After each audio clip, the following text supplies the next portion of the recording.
Olá pessoal, bem-vindos à parte 3 da série de tutoriais sobre séries temporais com o Python. A partir desse vídeo em diante, nós vamos trabalhar com métodos preditivos. E o arquivo que nós vamos utilizar para os exemplos é o shampoo.csv, que está na descrição do vídeo. Então, métodos preditivos, tá? Dependendo do contexto, eles podem trabalhar de forma diferente. O que essencialmente um modelo preditivo faz são previsões a partir de inputs de informação que a gente joga para esse modelo. Tá? Para séries temporais, a coisa funciona de uma forma um pouquinho diferente, porque o que nós queremos prever sempre vai ser o período seguinte ao período atual. Então vamos supor que eu esteja no momento t qualquer e eu estou interessado em prever o valor de uma variável que eu estou chamando aqui de y no momento t mais 1, sempre no período exatamente à frente. Então, só para a gente ter a primeira experiência com modelos preditivos, nós vamos trabalhar com um modelo que se chama modelo Naive, tá? Que é um modelo de referência, ele sempre tem um desempenho muito ruim, tá? Que a gente vai utilizar só como referência para outros modelos melhores. Então, qual é a ideia do modelo Naive? A gente vai, o modelo estabelece que o valor t mais 1 vai ser exatamente igual ao valor t. Tá? Então, se eu estou no momento atual t e eu quero prever qual o valor no t menos 1, eu vou assumir que esse valor t menos 1 é exatamente igual ao valor de t. Tá? Daí o nome inocente, né? Já que ele assume que essa regra é válida.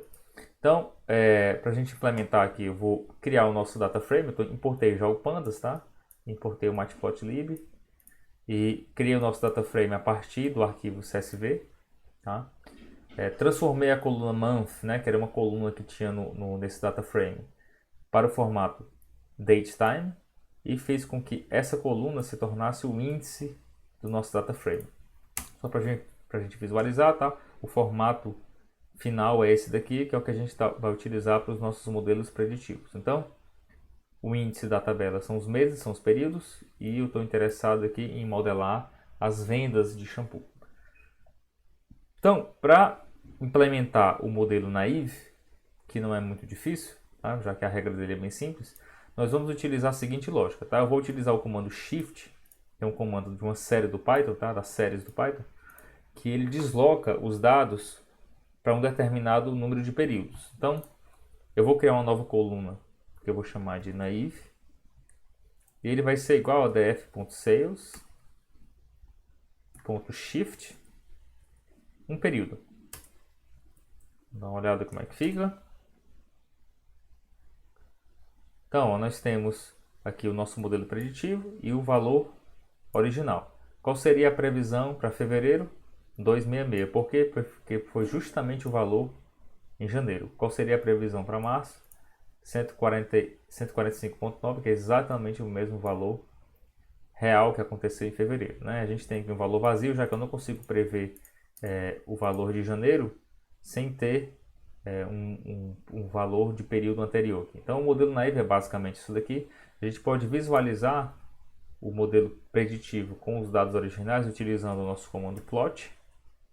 E eu vou utilizar um fig size igual a 15 por 6 para ficar um pouquinho maior. E está aí em laranja o nosso modelo preditivo, e em azul os dados reais. Então, para avaliar a qualidade do nosso modelo preditivo, nós vamos utilizar uma validação diretamente no conjunto de dados que foi utilizado aqui para o nosso modelo. Tá? Então, nós temos uma coluna chamada sales e uma coluna com a previsão. Uma forma de validar é calculando o erro médio quadrático das previsões. Então, o erro, tá, é calculado como sendo a diferença entre o valor previsto e o valor real, e vice-versa. Tá? Então, eu vou colocar aqui df.sales menos df.naive, e o resultado vai ser uma série contendo a diferença das duas colunas. Só que essa diferença, eu estou interessado em elevar ela ao quadrado para eliminar a componente negativa na hora de calcular a média. Tá? Então, elevando ao quadrado, nós temos os erros quadráticos. Como isso daqui é uma série, eu posso atribuir isso daqui a uma variável, eu posso chamar de erros, tá? Erros quadráticos. E como isso é uma série, eu posso calcular a média simplesmente utilizando o comando min. E aqui eu tenho a média, o erro médio quadrático do modelo Naive para esse exemplo. E aliás, se a gente quiser fazer isso de forma direta, ó, como isso daqui já é uma série, eu posso colocar um parênteses em cima dela toda e colocar o comando min aqui de uma vez só, que ele faz o cálculo também, tá? É uma forma mais direta aí de calcular. Então, esse é o modelo naive. Esse resultado aqui é o pior possível que a gente consegue para essa série. Tá? Qualquer modelo que tiver um resultado pior do que esse realmente não vai servir. A gente espera que modelos melhores tenham resultados melhores do que esse daqui. Então, o nosso primeiro modelo mais eficiente, digamos, mais inteligente que nós vamos trabalhar hoje, tá? É o modelo conhecido como modelo autorregressivo. E a ideia do modelo autorregressivo é que a gente trate a variável que vai ser prevista, tá? Que vai ser o nosso período, o nosso próximo período, como sendo uma regressão linear dos valores anteriores, tá? O modelo autorregressivo basicamente é definido assim. E para explicar melhor, eu vou abrir aqui o quadro para a gente entender como é que funciona. Então, essa daqui é a equação que define o modelo autorregressivo. Tá? Qual é a lógica aqui? Eu estou querendo prever um modelo, o meu valor no momento t. Tá? O momento t é o período que eu não conheço ainda. E para prever esse período, eu vou depender das variáveis dos períodos anteriores, yt-1, yt-2 e assim por diante. Isso daqui tem justamente o comportamento de um modelo de regressão linear múltipla. Né? No modelo de regressão, eu estou querendo prever uma variável y qualquer, baseada em inputs. Tá? Eu tenho sempre uma constante c, mais uma constante beta1 vezes a variável x1, vamos supor que seja uma variável que modela o comportamento de y. Se eu tiver um modelo com duas variáveis, eu vou ter um beta2 vezes x2, e cada variável dessa daqui pode ser qualquer coisa, né? Eu posso estar prevendo o peso de uma pessoa baseado na altura e no diâmetro da cabeça, sei lá. Várias variáveis aqui que vão definir o comportamento dessa final. Essa mesma ideia ela pode ser utilizada para um modelo de séries temporais, onde a variável que eu quero prever é justamente o valor da série no período desconhecido, que é justamente um na frente, tá?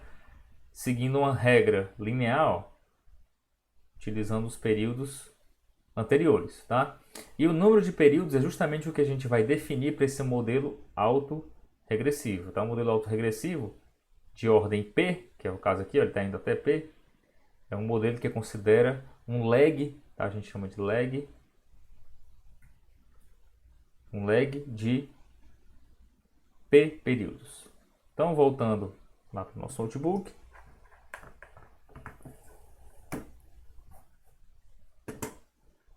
nós vamos fazer o seguinte, tá? Para poder entender como é que funciona o modelo autorregressivo, eu vou criar um modelo autorregressivo de ordem 1, utilizando um modelo de regressão linear simples.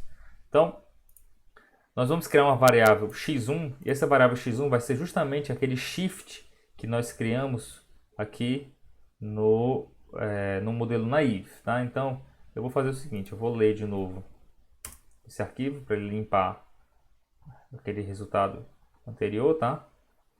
E tá aqui o nosso data frame,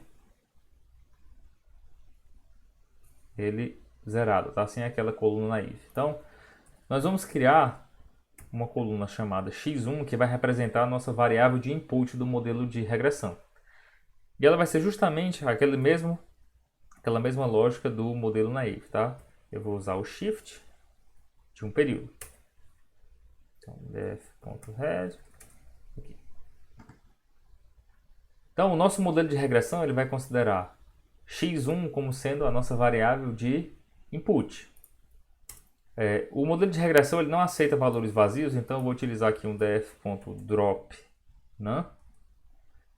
No eixo 1, que é das colunas, in place, igual a true. Isso daqui vai eliminar essa linha de janeiro. Eixo 0, desculpa.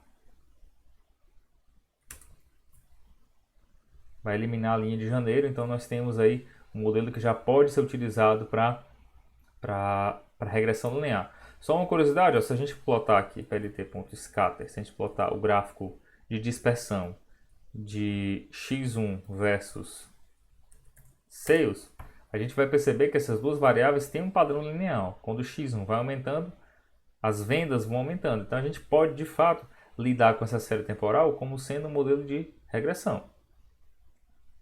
Então vamos lá. O que a gente vai fazer aqui, a gente vai utilizar um pacote chamado scikit-learn, que é um pacote de machine learning que a gente vai ver em vídeos mais na frente, tá? Sobre uma série toda dedicada a machine learning. Então eu vou importar aqui from sklearn.linear models. Eu vou importar o linear regression. Então, nossa variável de input, nosso x, vai ser igual a df.x1. E a nossa variável que a gente quer prever vai ser o df.sales. Esse comando final, values, ele transforma o nosso resultado em um vetorzinho, tá vendo? Para a gente não trabalhar com o data frame, a gente vai trabalhar só com os vetores. Então, eu vou criar um modelo de regressivo que eu vou chamar de reg. Ele vai ser o nosso linear regression. E eu vou ajustar x e y. Não se preocupe com esses comandos aqui, eu vou fazer alguns vídeos explicando, falando sobre esse pacote scikit-learn, tá? Aqui é só para a gente mostrar um pouco da teoria. Então eu vou criar esse modelo regressivo e eu posso calcular a qualidade dele utilizando o reg. Posso chamar aqui as nossas previsões. Vai ser igual a reg.predict. E eu vou prever aqui, na verdade, eu tenho que colocar um reshape. De novo, não se preocupe com nada, nenhum desses comandos aqui, tá? Só para vou chegar no ponto já já. Previsões, então as nossas previsões são essas aqui, ó. São as nossas previsões para os períodos, tá? Como eu tenho os valores reais que são x aqui, eu posso fazer o nosso x, aliás o y, né? O nosso y são os valores reais. O y menos as previsões vão ser os nossos erros, tá? Se eu elevar ao quadrado, eu tenho os erros quadráticos. E se eu pegar tudo isso daqui, calcular a média, nós temos o erro médio quadrático, que olha só, deu menor, né? 10.668 foi menor do que aqueles 11.000 e alguma coisa lá do modelo naive, né? Então isso era esperado, porque esse modelo ele precisa ser melhor do que o naive, senão ele seria muito ruim, com certeza. Então tá aqui o nosso erro quadrático, foi esse daqui. Ok. Utilizando esse códigozinho aqui de baixo, a gente pode até visualizar a linha, ó, da regressão. Tá aqui aqueles nossos pontos do gráfico de dispersão, então eles seguem o comportamento dessa reta aqui. Então o nosso modelo de séries temporais ele tem um comportamento linear em relação ao valor imediatamente anterior sempre, tá? Então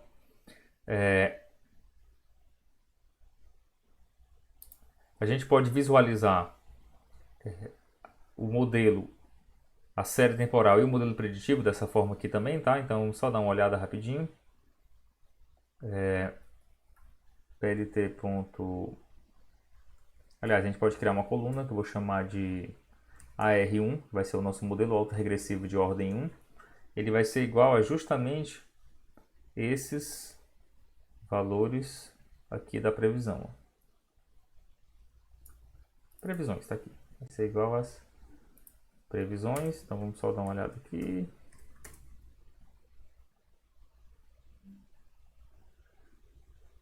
Sales x1 e aqui eu tenho a minha previsão.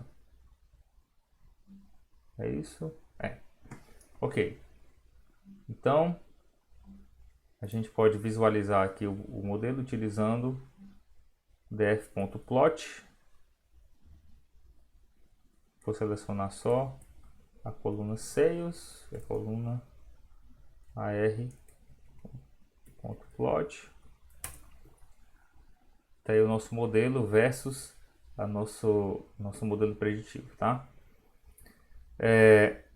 A gente pode fazer a mesma coisa para o modelo com a R2, tá? Eu não vou fazer aqui para não perder tempo, a gente já pode seguir direto para como a gente faz para criar esse modelo de forma direta, né? Utilizando o pacote, ó, que finalmente a gente vai utilizar, que é o nosso Stats Models, tá? Então a gente pode criar o nosso modelo autorregressivo a partir desse pacote, tá? Então, para importar, a gente vai utilizar aqui o from status models.tsa, o TSA é de Time Series Analysis, tá? .ar model, e a gente vai importar o nosso modelo autorregressivo, que é o AR. Tá? Então, eu vou chamar o nosso modelo de AR. A gente pode começar com o modelo, vamos fazer o AR2. AR2 vai ser igual a AR. Primeiro parâmetro que a gente passa é a nossa série. E a nossa série vai ser... eu vou executar de novo esse comando aqui para a gente pegar tudo do zero, tá? Desde de janeiro. E aqui eu vou jogar o df.sales, vai ser essa nossa série que a gente vai jogar aí para o modelo autorregressivo, tá? A segunda informação que ele precisa é a nossa frequência, tá? E a nossa frequência para esse caso aí, ela é mensal, onde o dia é sempre o primeiro dia do mês. O código é esse daqui, o MS. Tá? No vídeo passado eu mostrei o link contendo todos os códigos para as frequências. Depois eu coloco o comando fit, e aqui dentro do comando fit a gente vai passar o número de lags. Tá? Se a gente quer montar um autorregressivo considerando 2 períodos para trás, eu vou colocar aqui o valor 2. Então quando eu rodo isso daqui, ó, ele já criou o nosso modelo. Tá? Então, a gente pode dar uma olhada nos erros residuais acessando o parâmetro reside. Tá? Todo modelo autorregressivo aqui do pacote ele vai ter esse parâmetro reside, que ele contém os erros residuais. Ó, aqui é o erro da previsão do mês 3. Por que não tem o mês 2 nem o mês 1? Né? Como o nosso modelo é de 2 períodos, para fazer a previsão do mês 3 ele precisa do valor do mês 2 e do mês 1. Então a gente só consegue fazer previsões a partir de março de 2000. Né? Então eu tenho aqui todos os meus erros. Daquela mesma forma, se eu elevar isso daqui ao quadrado, eu tenho os erros quadráticos. E se eu colocar isso daqui em parênteses, entre parênteses e calcular a média, a gente tem o erro quadrático médio. Dá para perceber ó, que é bem baixo, né? 5.154 acho que é a metade do nosso erro anterior, não foi? O erro 10.600, menos da metade. Então a gente tem menos da metade do erro médio quadrático. Muito bom. A gente pode analisar esse erro de forma mais descritiva, tá? Então, como esse AR2.reside, ele acessa os erros residuais na forma de uma série do Pandas, né? Ela é uma série, ela contém aqui nosso índice mês e aqui os valores residuais. Como ela é uma série, ela tem todos aqueles comandos que a gente viu na série do Pandas, né? Então, .describe, a gente tem ó, as estatísticas descritivas do erro. A primeira coisa que a gente pode observar é que a média dos erros está muito próximo de zero, né?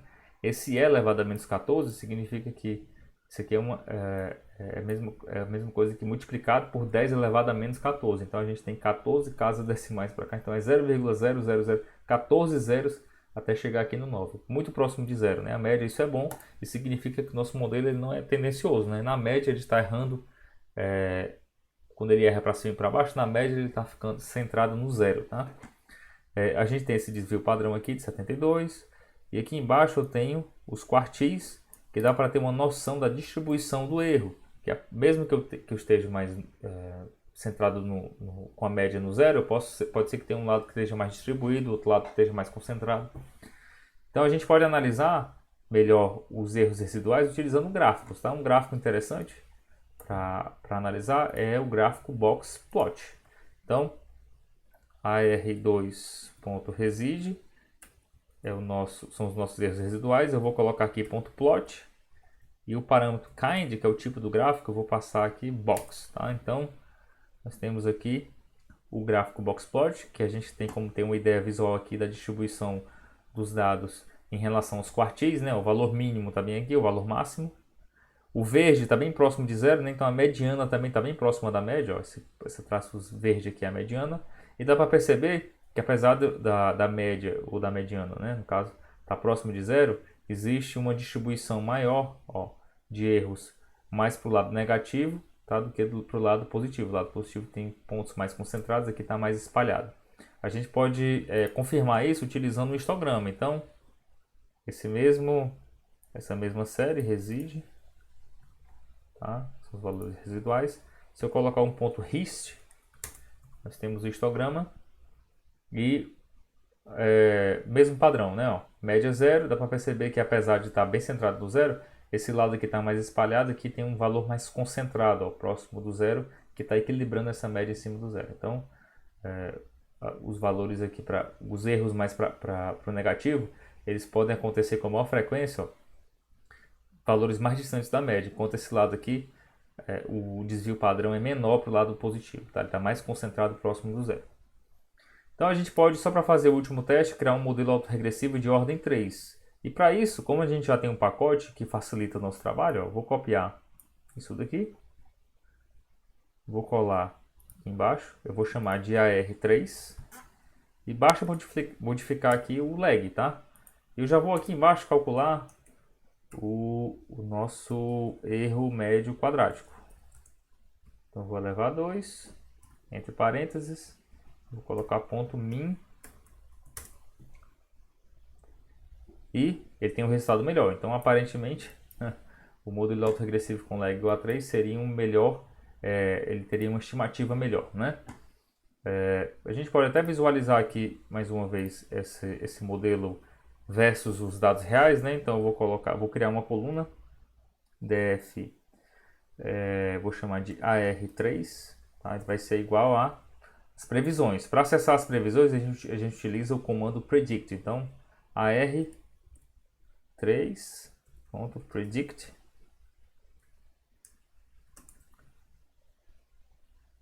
e agora eu posso plotar essas informações no gráfico. Fig size igual a 15 por 6.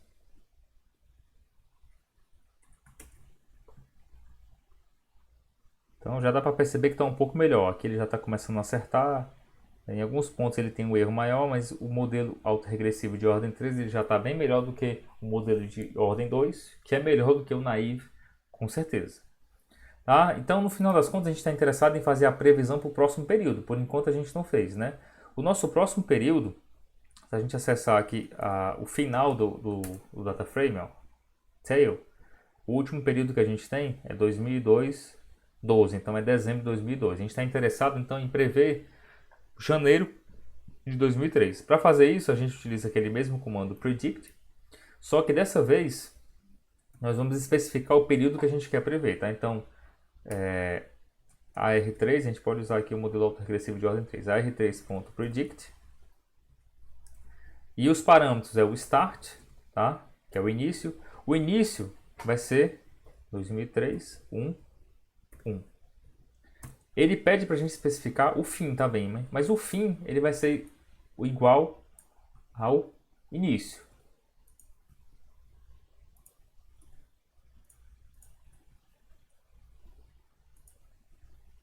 Executando o comando, nós temos a previsão para janeiro de 2003, que seria essa quantidade aqui de vendas.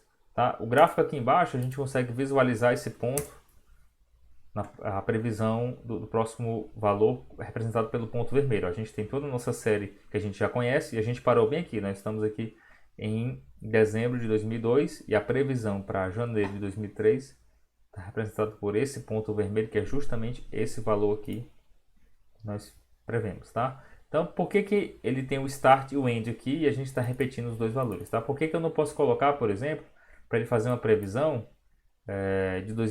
de janeiro até março, por exemplo, tá? A gente pode até fazer, ele vai fazer as previsões, mas por que esses valores aqui, ó, por que esses valores não fazem sentido? O valor da previsão de janeiro de 2003, ele considera dois valores anteriores que são reais, eles existem, a gente conhece, tá? A previsão de fevereiro de 2003, ele utiliza essa previsão aqui, ó, como input. E utiliza o de dezembro de 2002 também, já que o nosso período, nosso AR é 3, né? Nosso lag é igual a 3, vai utilizar até novembro. Esse daqui vai utilizar essa previsão e o valor que a gente conhece de dezembro de 2002. Então, utilizar uma previsão como input para outra previsão, isso claramente é errado, né? Não tem nem o que falar. Então, a gente só consegue sempre prever somente o valor imediatamente posterior, porque todo modelo preditivo sempre depende dos períodos imediatamente anteriores. Então, esse vídeo vai até aí, tá? Não se esqueça de se inscrever no canal, ativar as notificações e até a próxima.